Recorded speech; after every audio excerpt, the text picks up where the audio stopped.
The Spirit opens the Word. He says in 2 Corinthians, he says, the letter kills, but the Spirit gives life.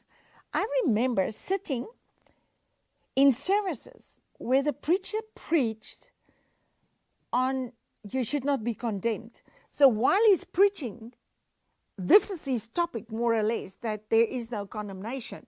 But the very word that he preaches condemns me. I remember, if there's something that really intimidated me, was Mary and Martha. Do you know why? Because I'm a Martha. It's like every time they preach on Mary and Martha, I would just duck behind my Bible, open my Bible in another place, and I would just go on trips in the Word because I just refuse to listen to it. Because when I go home, someone needs to make the food, someone needs to clean the house, someone needs to... And I'm always condemned with Mary and Martha till I really made a study of it. And I realized, oh my word, God never told Martha to stop cooking. He told her to stop being anxious. Because 2 chapters on, when he was on his way to the cross, you know who he visited? Mary, Martha, and Lazarus that was raised from the dead. And you know who fed him? Martha. You know what's Mary? She was sitting at his feet.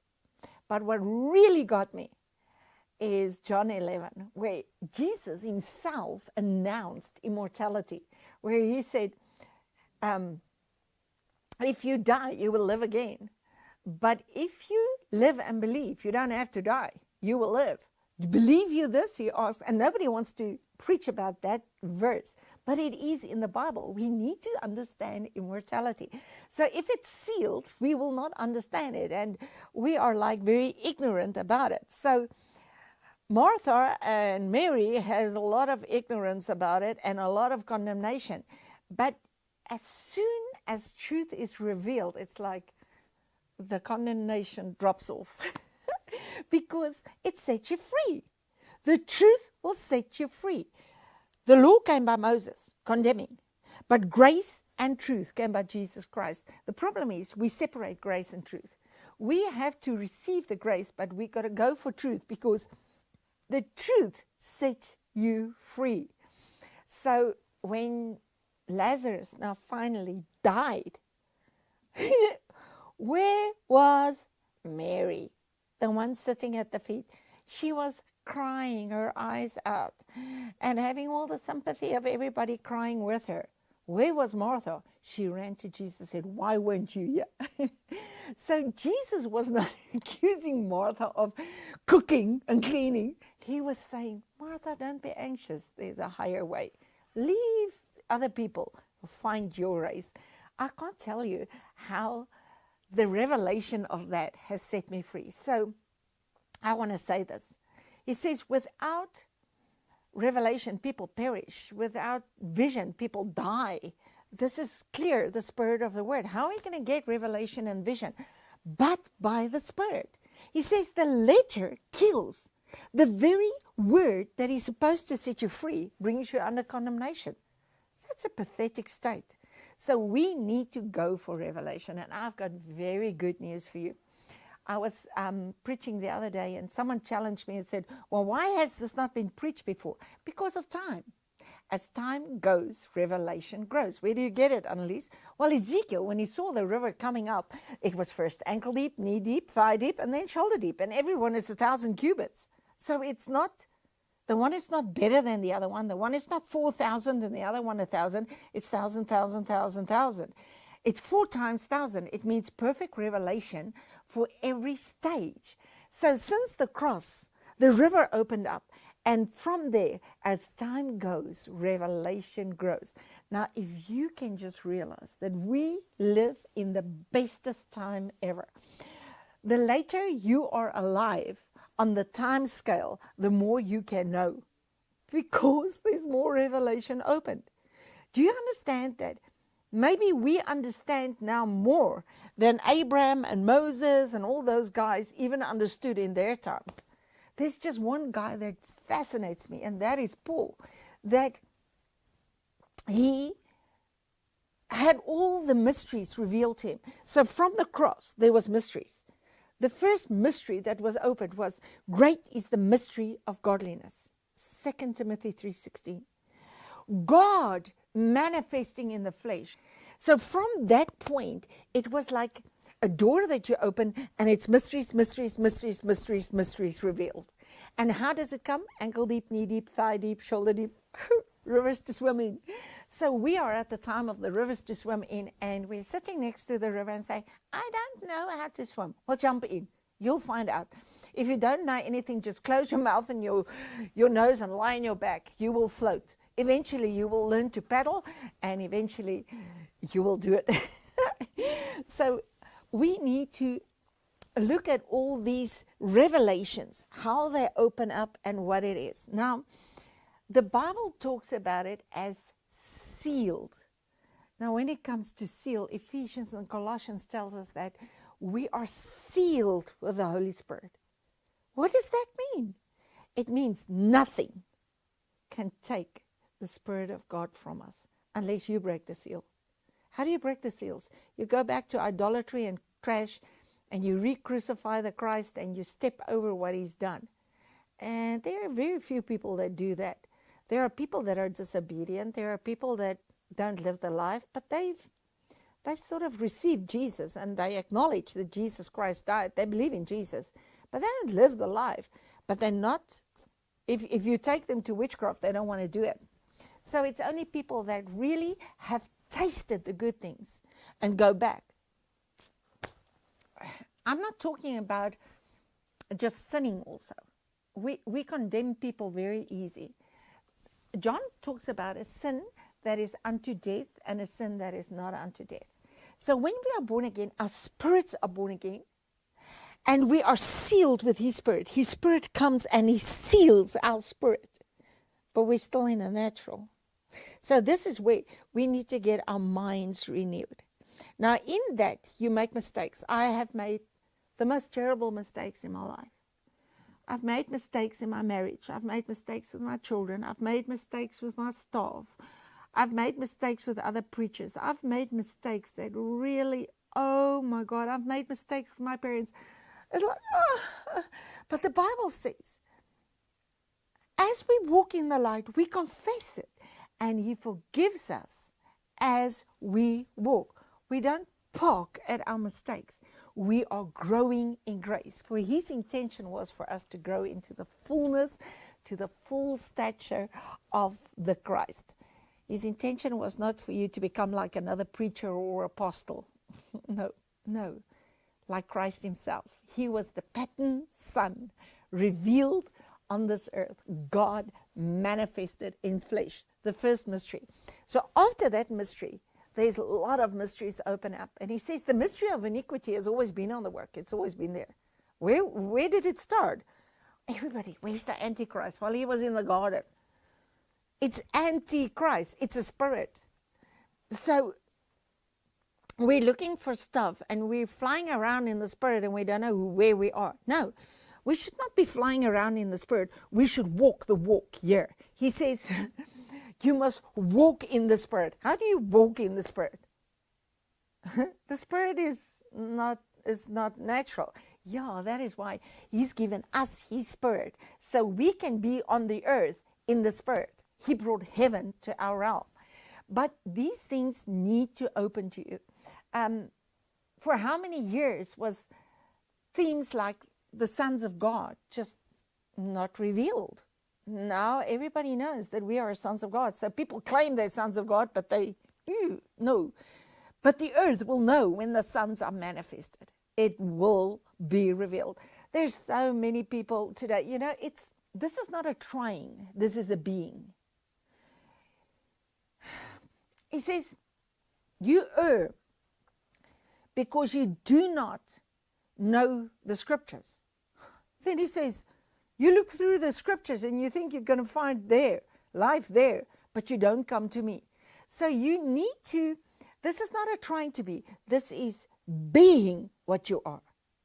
And this growing, His intention was for us to daily grow into this. When something is sealed, it means it is closed. And it's protected. So when he says we are sealed with the Spirit, we should be close to the world and we are protected. We just need to get and realize who we are and what we are. So we haven't got a revelation of what Christ has done for us. And this is very desperate that we know it. So if we go back to sealing from the beginning, the principle of first mentioning is very important because it sets the order of the patterns that was going to follow. And when it comes to seals, it is actually, what? Because the first time a seal is mentioned is in Deuteronomy 32. This is when God said to Moses, these people are going to send themselves bankrupt. The nation I have chosen. When you die, Moses, they're gonna just go all over the place. They're not going to realize what they've done. They're going to mess it up. But my purpose is forever. So go write them a song and sing them a song. And this is part of the song Moses sang to them. For their vine is a vine of Sodom, and their fields are the fields of Gomorrah. And their grapes are the grapes of Gul, and their clusters are bitter. That's why they were the winepress that was trodden, because it was not acceptable to God. They totally disappointed. Now he says, their wine is the poison of dragons and cruel of venom asps. When Jesus came, he said, use serpent seed. That whole system was infiltrated with serpent seed. Is this laid up in store with me and sealed among my treasures? To me belongs vengeance and recompense, and their root slide in due time, for the day of their calamity is at hand. And the things that shall come upon them, make haste, please. This is just before they go into the promised land. He says their calamity is sealed because they didn't have a heart like King David. This is why when Jesus' genealogy in the Spirit is Jesus Christ, son of David, son of Abraham, the man with a heart and the man with a faith. But the natural seed line, they didn't have the heart and they didn't have the faith. They didn't have the obedience. And they were living totally in deception, opening the door to all kinds of idolatry, defiling the system that God gave them. And God says he has sealed this in his treasury, that their end will be a calamity and a day of vengeance and a burning. This is crazy. So when we preach that you cannot go back to the law, you cannot go back to the temple, you cannot rebuild the temple, you cannot visit Jerusalem as Jerusalem, Jerusalem. What about the New Jerusalem? So it's not that you're anti-Semitic, it's that we have to start having a revelation on the new. Now, when something is sealed, it is closed. Now, this whole calamity of Israel was also sealed, because he says he sealed it in his treasures. And you will see as time goes, revelation goes and grows and opens up, and the seals are broken. Now, I want to read to you in Deuteronomy 29, just before this, God said, the secret things belongs to God, to the Lord our God. Actually, Moses said it. The secret things belongs to the Lord our God, but the things which are revealed belong to us and our children forever and ever, that we may do the words of the Lord. So when things are closed, it's like we can't find our way. It's like going into Chicago without a GPS. It's a mess. This is how Christians are like. We're going, but we don't know where we're going. We're coming, but we don't know where we come from. We do not understand our purpose. We lack understanding. We lack knowledge. We lack vision. And he says, if you do not have those things, you're not going to fulfill the purpose. That's what it's all about. Your life will actually miss the purpose of what it was created. So Ecclesiastes 3 says, there is a time and a season for every purpose. So, guys, we are living in time. There is a purpose for my days, and I have to find it. And every morning is a new opportunity for you to find out your purpose. So what you need to do every morning is you need to wake up. So the minute you wake up in the Spirit, that's exactly the time that you will step into the purposes of God. Now, if it's sealed, it means it's not known, it's covered, it's closed. But when the seal is broken, we know it. I hate secret things. I absolutely hate it when I don't know what's going on. As long as I know what's going on, I'll forgive them, I'll set them free. But when people lie all around you and you don't know, it sort of eats like a cancer on you, and it is not God. So the word is Spirit-breathed, and the Spirit will open the word. Why must you read this precious word and not understand it? How are you going to read it?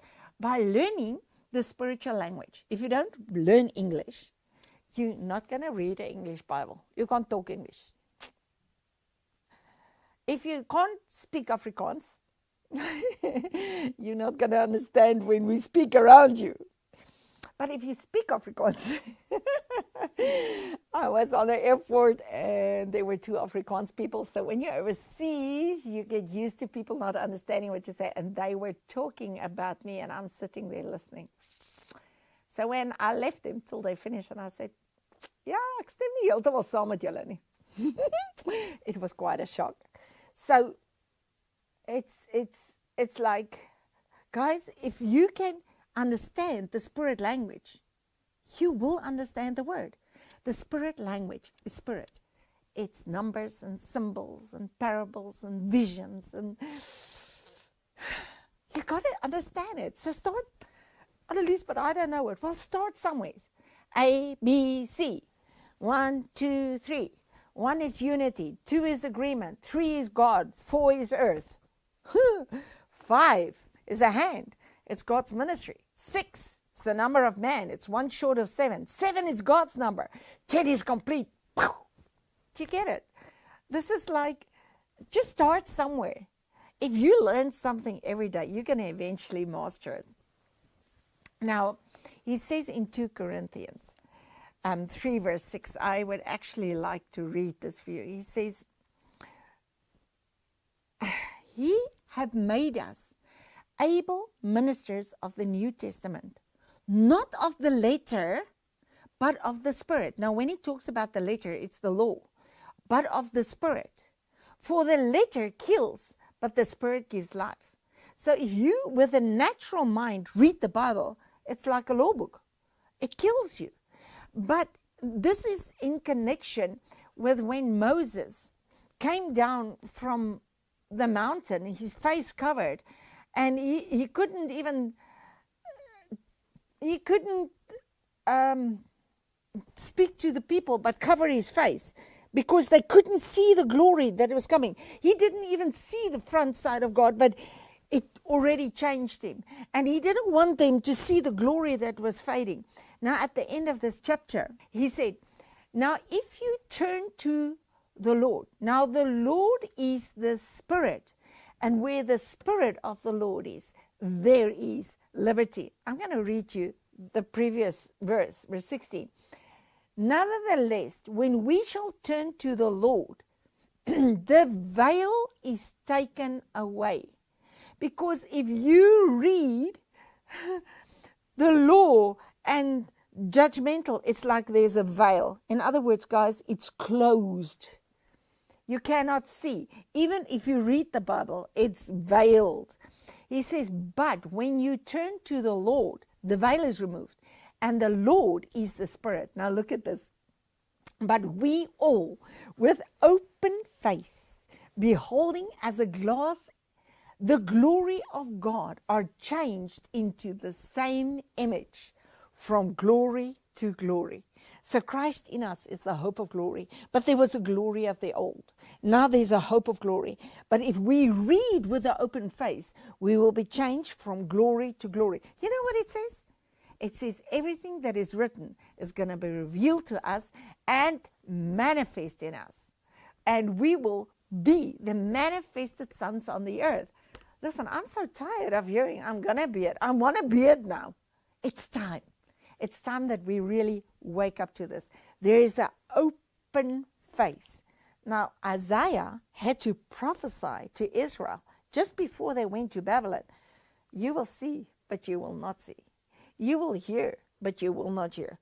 And then God says in Isaiah 8 verse 7, he says, and God turned his face away from them. But here he says, we're going to see him face to face, open face, face to face. So if you have the Spirit, you're going to start, what? You will jump on your bed like me.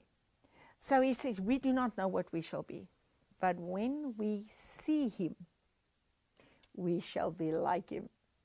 Because the more we see it, the more it changes us from the inside out. Remember, you are sealed with the Spirit.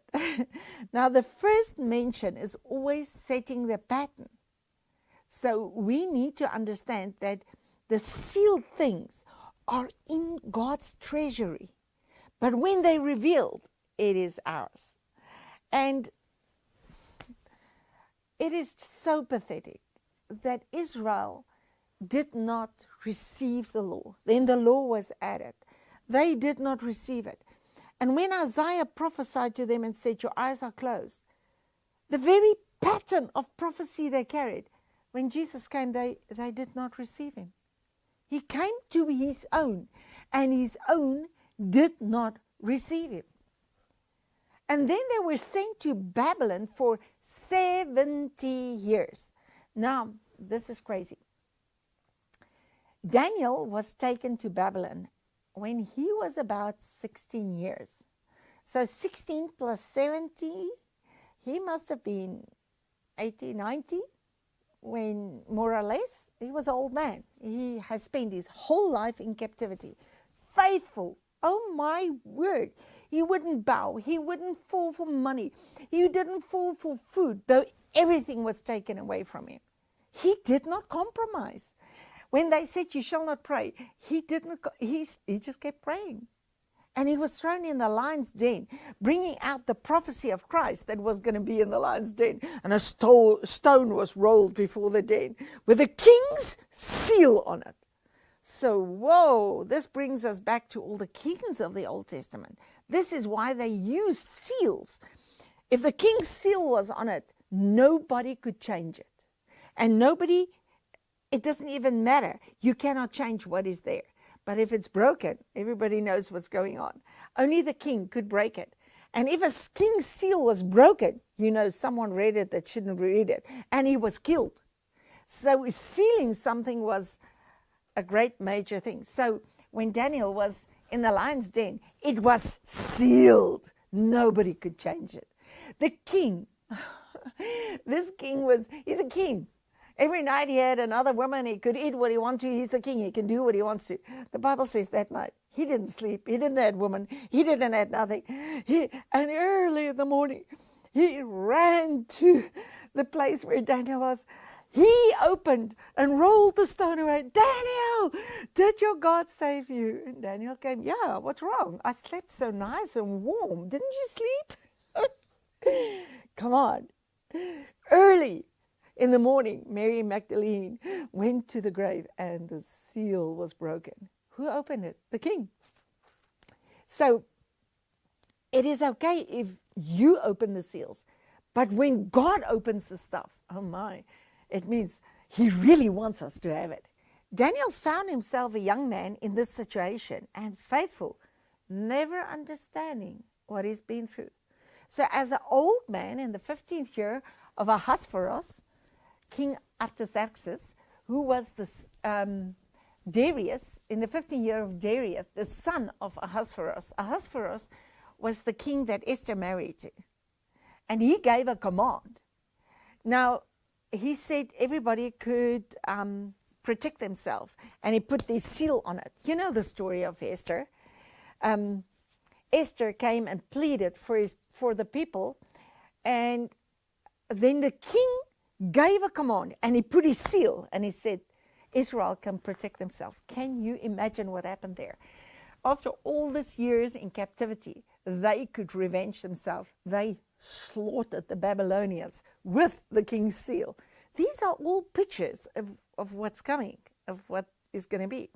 But now Daniel is in the middle of it. He says there, in the 15th year of Darius, the son of Ahasuerus, Daniel, he started reading the book of Jeremiah. In Jeremiah 25, he clearly says that Israel will be taken to Babylon for 70 years. I think Daniel must have taken that scroll and said, wait, I have to sit down.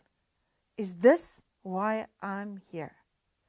And what he did is he started repenting. He repented for everybody.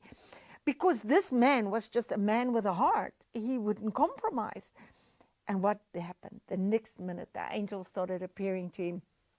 And from Daniel 7 to Daniel 12 was visions, visions, visions.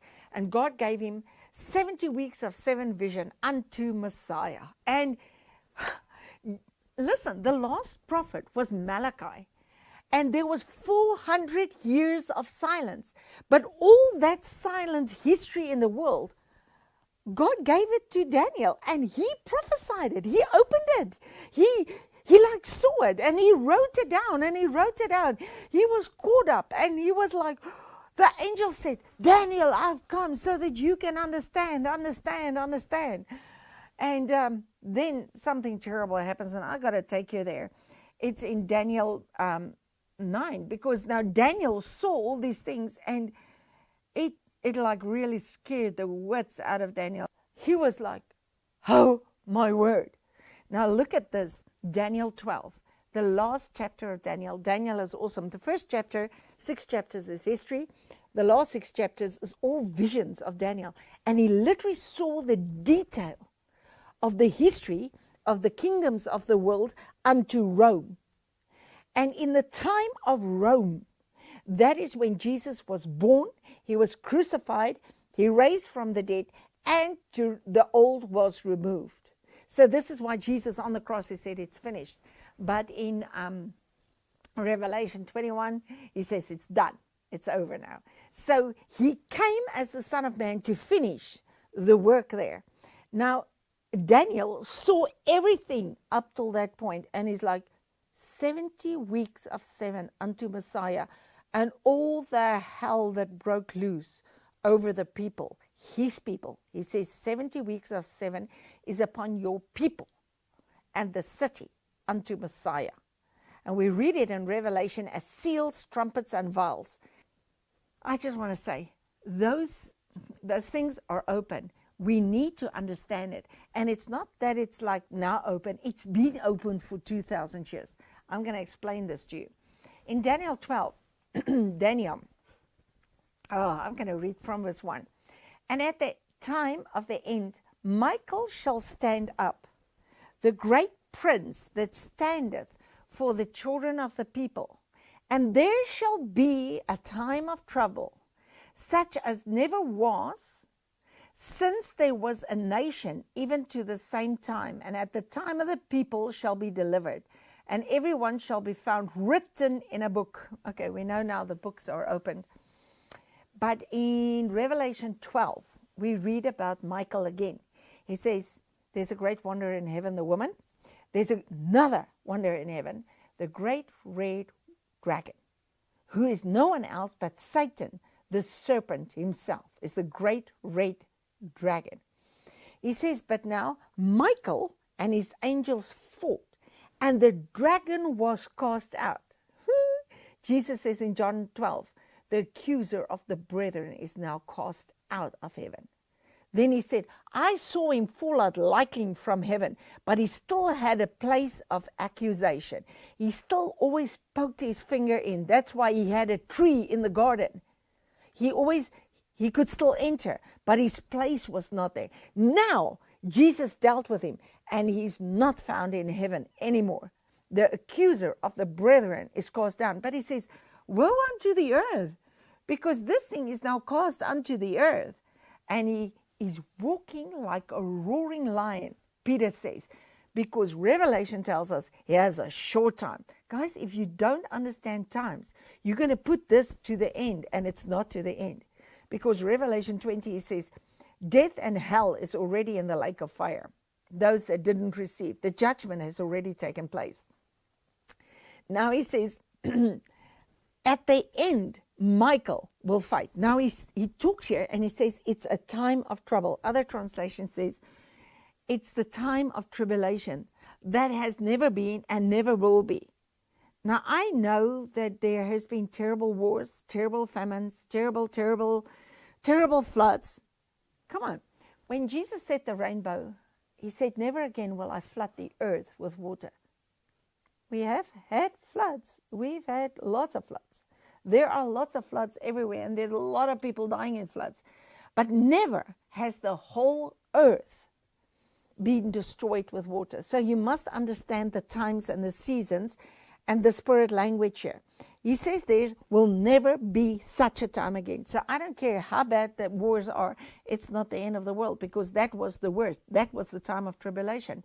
He says, and many of them that sleep in the dust of the earth shall awake, some to everlasting life and some to everlasting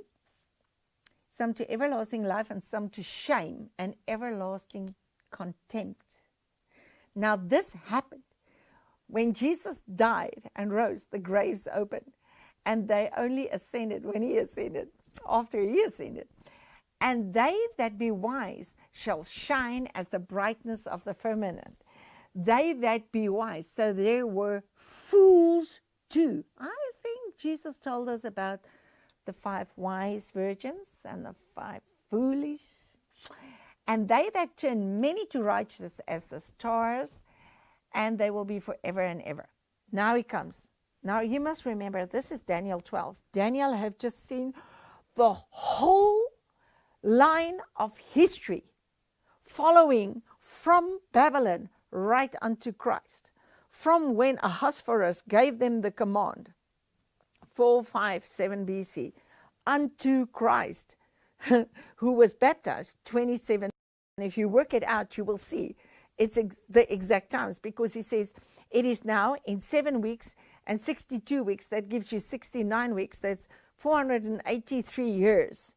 So if you take it from 457 up till there, and you add the going over the millennium, you have to add 1, you get to the year 27 AD.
And the year 27 AD is described in Luke 3. The Bible is just awesome. He says in Luke 3, the 15th year of Tiberius Caesar, who was the 3rd king of the 10 horns. He says Tiberius was Caesar, Philip was tetrarch, Herod was a king, Lysanias and Pilate was a tetrarch. And then was Annas and Caiaphas. And those were the 7 heads or rulers or mountains on which the whore was sitting. So you cannot take these things and apply it to nowadays history. It was all in the time of Rome. But now he says, now Daniel was in a state. He was in a state. I think it started when he realized, oh my gosh, 70 years. When he finally opened the book of Jeremiah. Now remember, it was not so easy as it is now. I think he was just like, Huh? Now he says, the angel says to him, Daniel, don't worry. You shut up the words and seal the book. It's a book that's sealed. What is this book sealed? Unto Messiah. The whole Israel carried the pattern of the book. The system was the pattern of the Christ. And now there's no more voices. The law was a mess. The prophets were dead. And he says, seal up the book. And on the right hand of him that sit on the throne, Revelation 5, is a book sealed with 7 seals. Jesus Christ, the river. He's the tree of life. He is the book. The book is written within and on the back. The front side is not written. And he says, seal the book. Even to the time of the end. When is the end? He's talking here about the end of the time of this vision. So when it's going to be opened.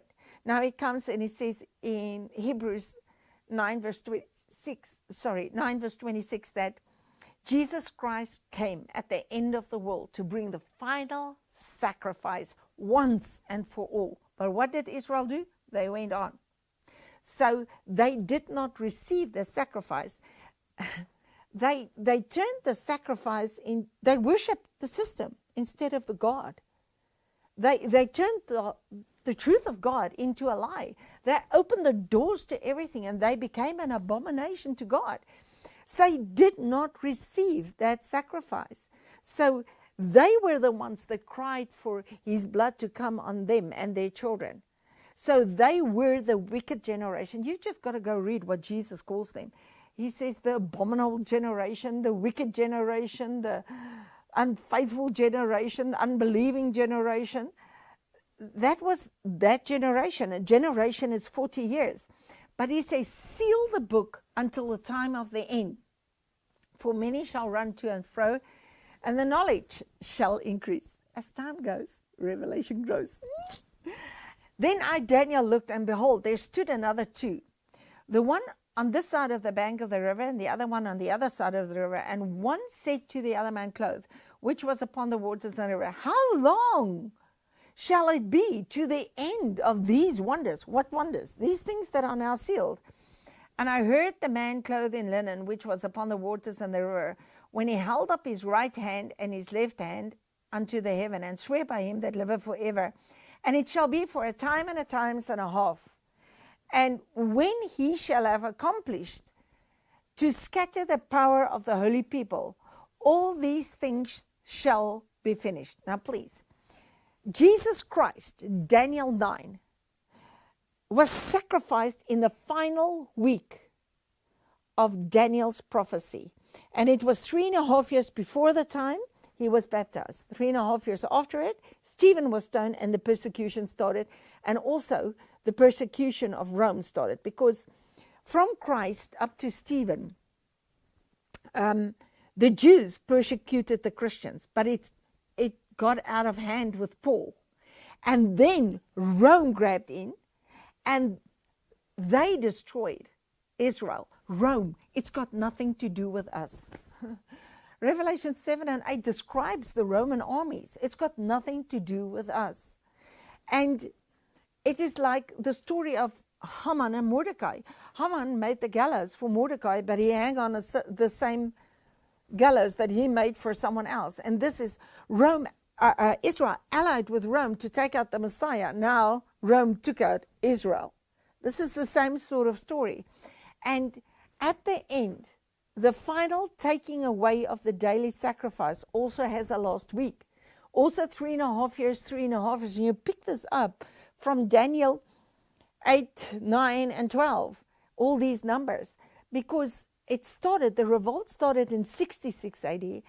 70 AD, Jerusalem was burned down. 73 AD, Masada was sacked and everybody died. It was the end of the final daily sacrifice. It was the final end of it. So this is what he's talking about. And I heard and I understood not. Then said I, oh my Lord, what shall the end of these things be? Can you see Daniel? I think he was in a state. And he said to me, go your way, Daniel. For the words are closed up and sealed till the time of the end. And I love the last verse. He says to Daniel, Daniel, he says, go your way till the end be. But you will rest and you will stand in your allotted place at the end.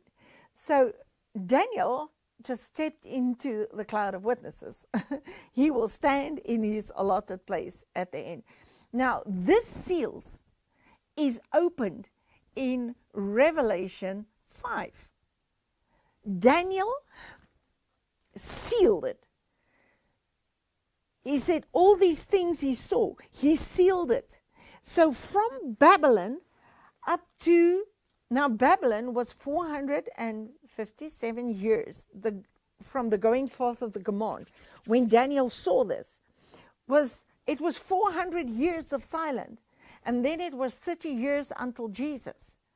And then they didn't receive Jesus. They crucified him. Then it was that generation. So it is right at the end. It's 70 AD.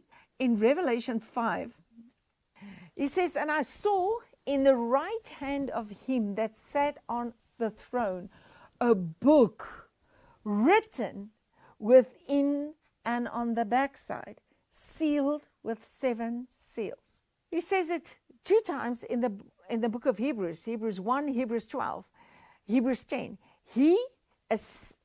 After he was raised, he ascended and he was sitting at the right hand. So what is this book? It's the ascended Christ at the right hand. So at the right hand was a book that is sealed. So he was already at the right hand, but the works that he's got to do is sealed. It's still covered. It's not revealed. So it's not ours. This is where we are in Revelation 5. You must understand, Genesis and Revelation are visions. You read it like this. So now it's sealed. And this book has to open. So when Jesus ascended, he was the open book. He says, and I saw in the right hand of him that sat on the throne a book written within and on the backside, and it's sealed with 7 seals. And I saw a strong angel proclaiming with a loud voice, who is worthy to open the book and loose the seals thereof? No man in heaven, on earth, or neither under the earth was able to open the book. This is why God prepared a body, and he came and lived in the body, in the form of a natural creatures, in the form of man, the ox, the eagle, the lion, and the man. Jesus was a man of man. He was Son of Man, Son of God. He was the servant that became obedient unto death.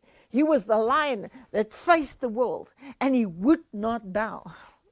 The head of Babylon was a lion. When Daniel revealed to Nebuchadnezzar, you are the head of gold, he said, no, I'm not just going to be the head of gold. I'm going to make a whole statue of gold and everybody's going to bow before me. And 3 men didn't bow. And a 4th man came walking. This is why Jesus is the 4th man. He's got 4 characters. He's the lion, he's the king, but he's also the ox and he's a man. He became the 4th man. I love this. And no man in heaven or earth, neither under the earth, was able to open the book, neither to look into it. And I wept much, because no man was found worthy to open the book, to read it, neither to open the book. And one of the elders said to me, stop crying. The lion he said, stop weeping, weep not. Shut up. Behold the lion. I just want to say to everybody, stop crying about your situations. Behold what God hath done for you. Oh my God, if he has done this, what's your situation? The root of David hath prevailed to open the book. The lion out of the tribe of Judah, the root of David, hath prevailed. What has he done? He lived the life. He passed all the tests, all the temptations. He prevailed to open the book and loose the seals. when was this seals sealed? In Daniel's time, it was sealed. All the history until Messiah and everything that's going to happen until 70 AD. So from Babylon to 70 AD was the removal of the old.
Christ's coming was a visitation to Israel to give them yet another chance. But what did they do? They killed him and said, let his blood come on us. And they brought the day of vengeance. He brought the year of favor. They brought the day of vengeance, written in Isaiah. So when the seals were open, the minute Jesus Christ was crucified, the book was opened. The seals were broken. And the minute the book was open, you could see the history and really understand. Just like Daniel, if it was closed, he couldn't get it. But the day he took Jeremiah and he realized, oh, I'm in this because of what they did. Okay. Now, Jeremiah and Isaiah's prophecies was open to Daniel. Daniel sealed the books and it was opened in Christ. The seals were broken. So it is now open. And you can understand what happened from Babylon to 70 AD. And he says, 70 weeks of 7 will be upon your people, upon the city, unto the temple. So from Babylon to Christ, it's the 7 seals upon the people, not South Africans, Daniel's people. Then it is the 7 trumpets on the city. The city was divided in 3. Revelation 16 tells us, and the history tells us it was divided on John of Cascala, Eliezer, which was a priest, and Simon. These were 2 zealot fighters and a priest that all fought for the authority in the city. They all wanted to be rulers. The city was divided. And you will see when the trumpet started blowing, it's a third of this, a third of that, a third. The history writer Josephus said, these people were fighting amongst each other. And when the Romans came closer, they fought the Romans. They were like mad ants. And if the Romans were out, they were fighting on the inside. They killed more people on the inside. This is the prophecy that Deuteronomy has sealed.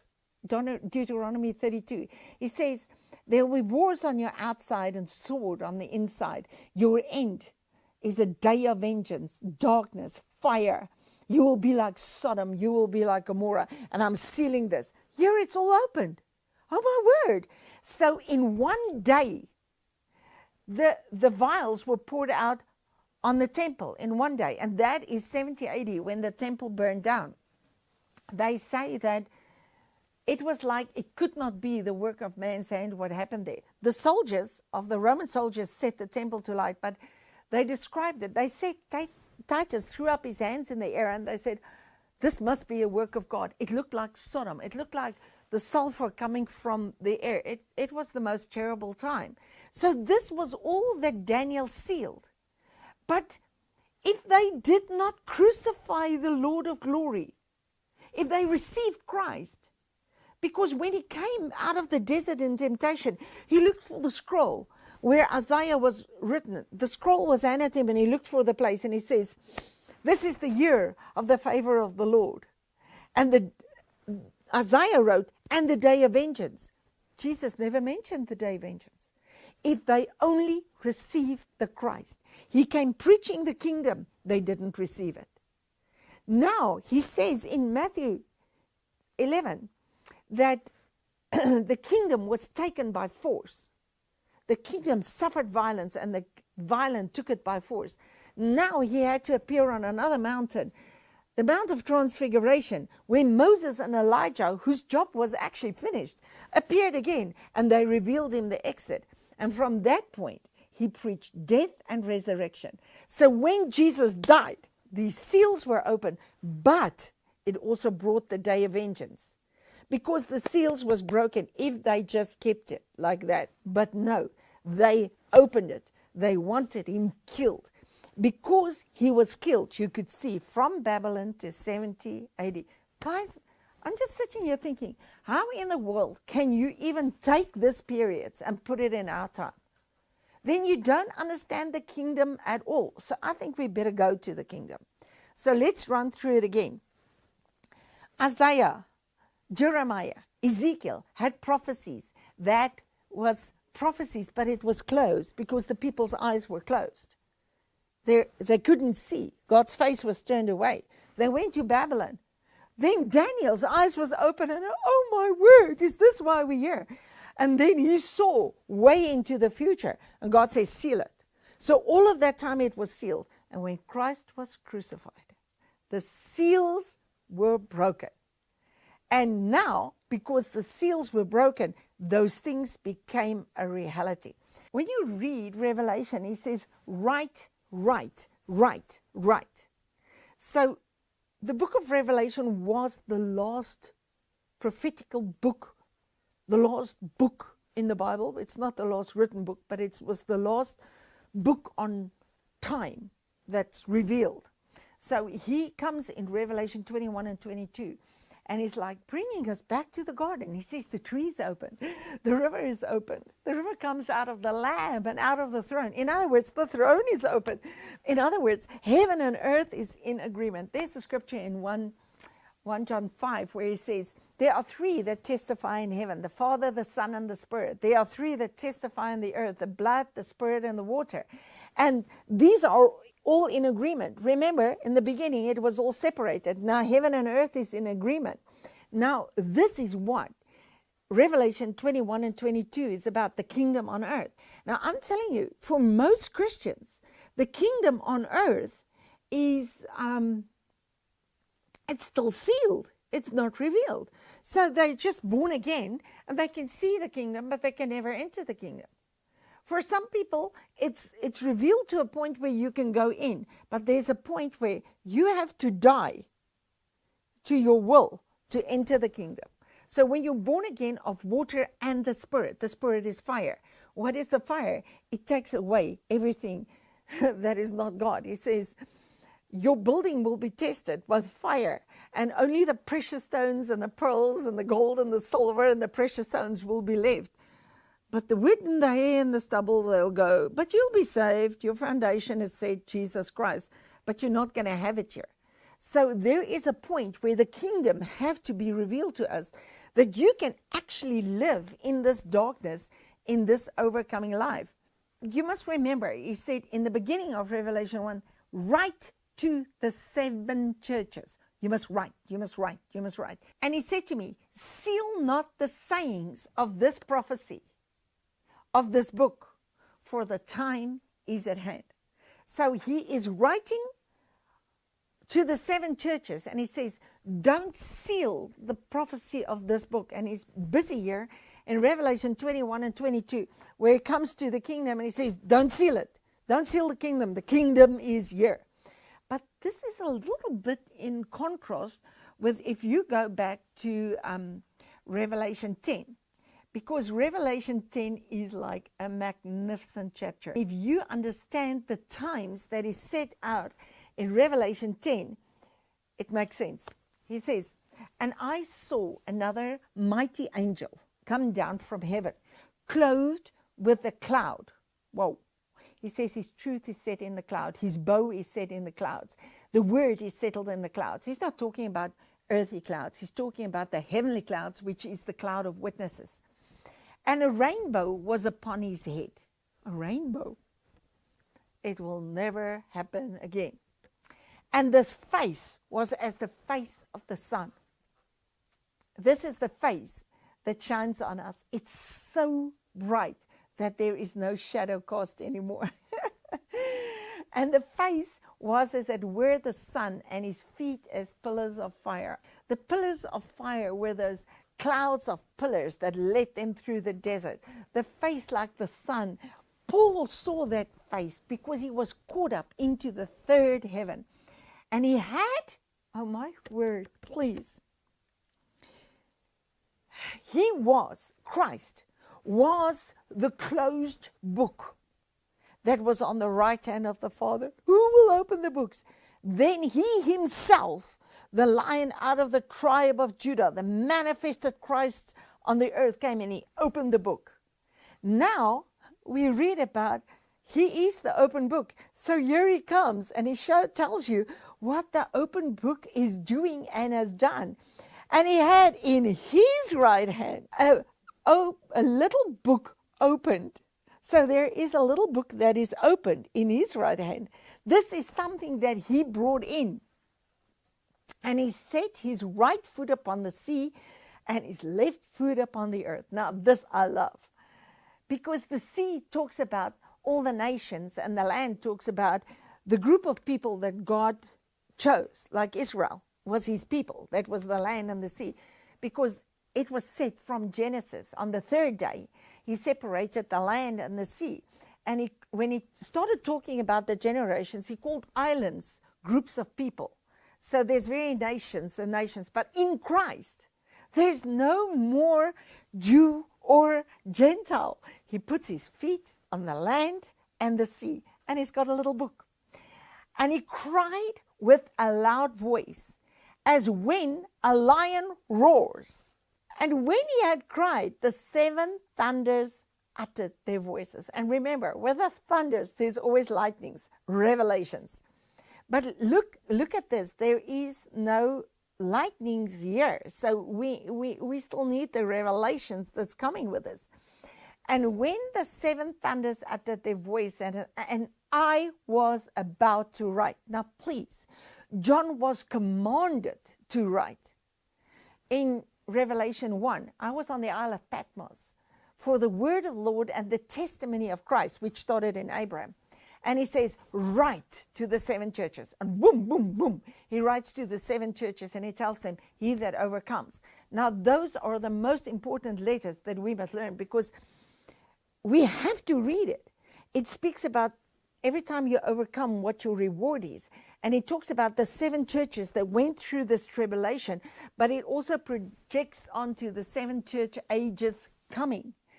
So when Jesus Christ opened the seals, he could write to the seven churches. But now, when Jesus Christ was opened, the seven churches' letters was written, and the flames were now on the candlesticks. But this is strange what's happening here. And when the seven thunders uttered their voices, and I was about to write, I heard a voice from heaven saying, seal up those things which are the seven thunders uttered, and write them not.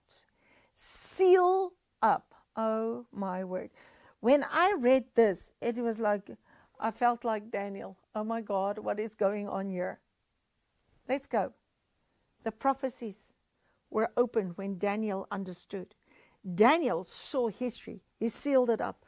Christ opened it. And he says in Revelation, when it comes to the kingdom, seal not that the kingdom is opened. But now he says here, the Christ revealed, the one with the rainbow in the clouds, the pillar, the face, everything, it's him.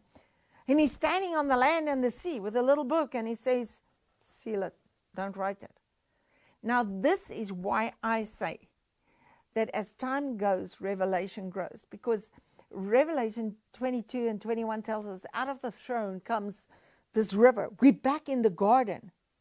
The tree of life is on both sides of the river. The river comes through the tree. There's a street in the middle. Everything is open.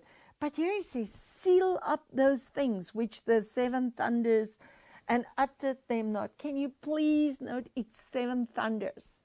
So there's 7 churches, and there's things that's revealed to the 7 churches. Now, if you go to the 7 church letters, he says, this is what I like. This is what I... No, sorry. He says first, this is who I am. And he reveals himself as the Son of Man and the Ancient of Days in one, God of God. And he says, this is what I don't like. This is what I like.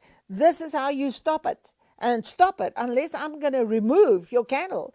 And this is how you overcome. Now here, 7 thunders. And you must read these things here. And this is, he tells them, seal it. He tells them what to do, but now seal it. And through the 7 church ages, through church history, you've seen so many people miss it and so many people make it. But it is not totally everything revealed. It's like, if you look back, you realize it's like climbing a mountain. We don't know where we're going, but look how far we've gone. You know, it's like, go climb a high mountain and just experience this for yourself.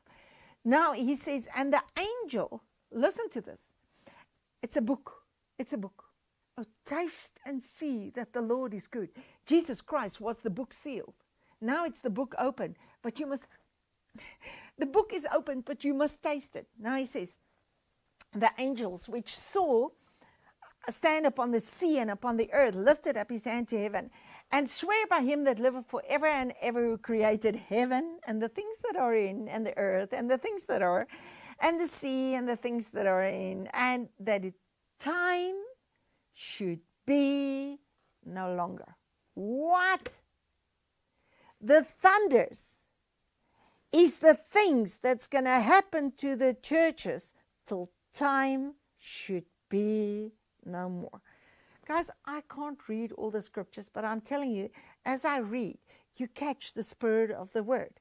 So this is pointing to the time that 1 Corinthians 15 tells us. He said, when the final enemy is conquered and the kingdom is given over to the Father, and so we'll be ever in perfection.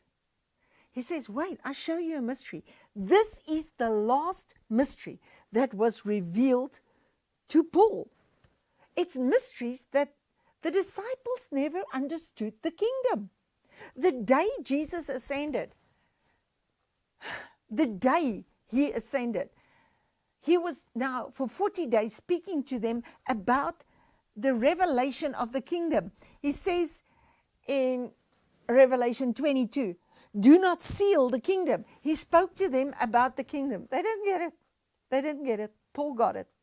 And Paul got all the mysteries that's revealed. Go look at all the mysteries in the New Testament. Our brother Paul revealed it. The final mystery is when he says, behold, I show you a mystery. We shall not all die. Some shall die, but we shall not all die. But there will be a trumpet blowing, the dead will rise, and the living will be changed. We shall all be changed. And he calls this, death is swallowed up by life. You read this in 2 Corinthians 5. He says, I long to be clothed, not to be unclothed, but to be clothed upon, death to swallow up life. And Paul writes and he says, I wish I could see this, but I know. My intention is to know him, that I can even have that while I'm in my body. But I know because of time. But as time goes, revelation grows. There is only one mystery that should come in function and fulfillment, and that is death to be swallowed up by life.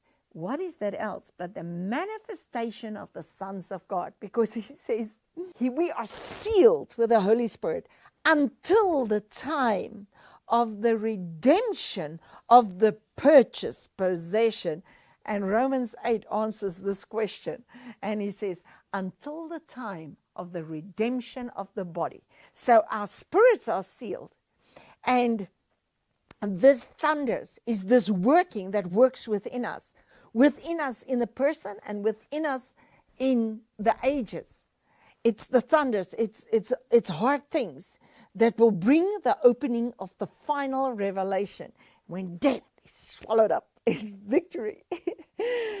That is the end, when the kingdom will be given over to the Father. Guys, the kingdom is open. We have to start ruling and reigning as kings and priests right here on earth. Do you believe in kingdom now?